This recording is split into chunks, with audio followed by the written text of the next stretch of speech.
had this amazing idea for a story, but once you scrambled to your keyboard and started typing, nothing seems to work. You get lost, and the once fantastic idea sort of fizzles? Yeah, we're going to talk about how to solve that today, and take that nugget of idea, keep its energy, and end up with a finished novel instead of another unfinished manuscript. Ready?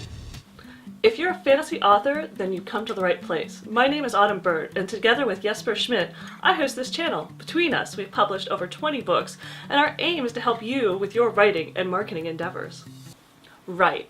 So if you've written a lot of stories, you usually have a pretty good instinct if an idea will make a novel or what to do when you get to that middle third where it's after the excitement of the introduction and all that fun and you have this huge stretch to go to reach the penultimate real excitement of the climax and everything's just a bit boring and tough to write. But if you are new to novel writing, it can be so hard to gain that experience. And let's face it, the only reason I get through some books when my interest lags, because yes, it can still lag, and I'm writing book 14, 15, 16, and 17, as I mentioned in my intro video a few weeks ago, is by having a strategy that 1, I know works, 2 is simple, so I don't spend weeks plotting out something I don't want to write or isn't going to work, and 3 is replicable. In other words, I want to know that it'll work for any book I'm writing, because I can switch from epic fantasy to military thriller to dystopian, and I have some plans for some like galactic sci-fi. The good news is that such a technique does exist. It works, it's simple, and I can use it on any genre. Even if you're a pantser, it is worth trying because it does not require full-out plotting. Instead, think of it as a mental exercise that you put on paper and will help you chart the course for your story and know before you start writing that this idea will actually make a decent story while you're giving it an idea of where you are in the story and what you should be writing right now, which will only help you get to the finish line without getting lost or falling off a cliff on the way. I'm a hybrid writer in that when I get an idea, I want to start writing now. But I've also written enough novels to resist that initial urge. It is a good idea, it won't die, and if I spend some time thinking about it, I only get more excited as the pieces start to fall into place. So I do spend a bit of time working out the story structure and world building before jumping too far. Well, okay, a few scenes might get written while world building, but that just helps me figure out what else I need to build, and if the rules of magic, world building, characters, they're all working together, right? So, what is this amazing tool that I keep telling you exists and haven't bothered explaining? It is the 7 steps of story structure. Some very perceptive people, way back, figured out that underlying all good stories is the same exact basic framework. Some folks use the 3-act or 5-act structure, but I don't like those. 3-act still leaves this nebulous middle that tends to swallow novels whole while leaving them languishing on your hard drive, mocking you. 5-acts puts the climax in the middle, and, well, that isn't where the climax falls in a well-written novel, because after the big epic battle, everyone is ready for a wind down when the curtains to drop, not another 40,000 words. So the 7 steps of story structure gets rid of the mushy middle, and sets you on a clear path to get this novel written. And it's once you're familiar with it, you can get a rough outline in about half an hour. Though if you're a plotter, you might want to spend a bit more time, or like me, end up outlining the entire series, and then knowing how everything fits together over the course of a day. But it's only one day. So let's get started. Number 1, this is the introduction. And like it says, you want to introduce the character and the world. Though you should start with action, what you don't want to do is start with lots of detail. The reader won't care about any of that until they care about the character, so focus on that. So some problem should be going on that the character needs to solve, but nothing that is pivotal, at least obviously, to the course of the entire novel. No save the world sort of thing, more like I'm running late to the celebration and just dropped the cake, that kind of thing. Write down what daily life problem will be going on in your notes during this opening scene.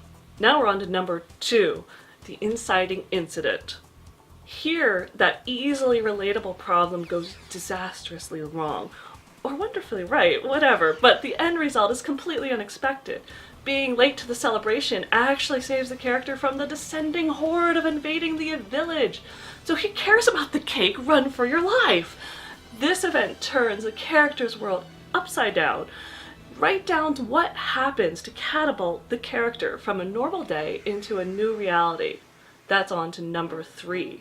It's the reaction phase. Here, the character is emotionally reacting to what just happened, and you know emotions. They tend to lead us astray.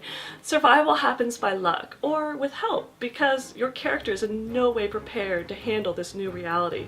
Write down 3 events, or more, but start with 3, of a near capture, escape, stupid mistakes a character will make, and who will help them survive.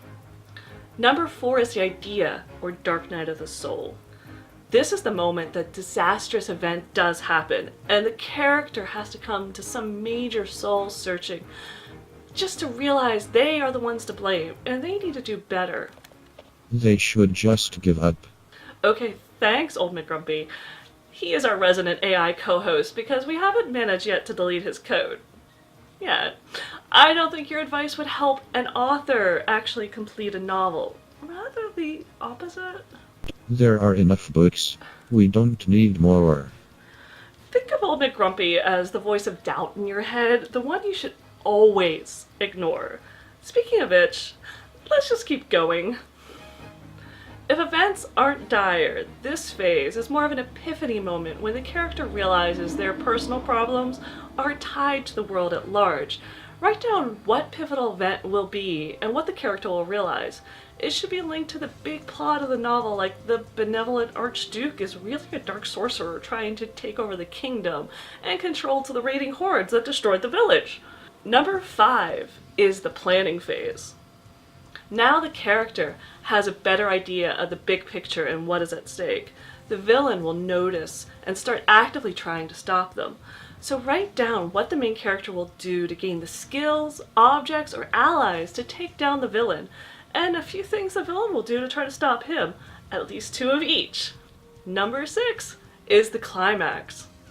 You know what this is. It is the big confrontation between the villain and the hero. The entire book has been building up to this point. So write down whatever you can about this really important event, like where it'll take place, who is fighting, and if you know someone's gonna die. The villain should always win. Well, at least that's how all of your books will end, McGrumpy. Yes, all of the worthless humans would die. So you are more into an apocalyptic genre, I bet. You love Terminator and The Matrix. No, there are still humans. I'd write something different. Writing a novel isn't hard. You don't need steps to do it. You're only saying that because you've never actually written a novel, right? Why does it seem like people and AIs who have never attempted anything are the most vocal about how easy it really is to do it? For more in-depth tips on idea development, check out the Ultimate Fantasy Writer Starter Kit. It's free. It's a video course that will not only help you get started with the novel idea using the 7 steps, as well as some key tips on why you should think of the first part of your book as a mini short story. Plus, it also shows you how to avoid other novice pitfalls and provides the tools to help you succeed. Back to the story structure, and we're on to the final step. And number 7 is the wrap-up.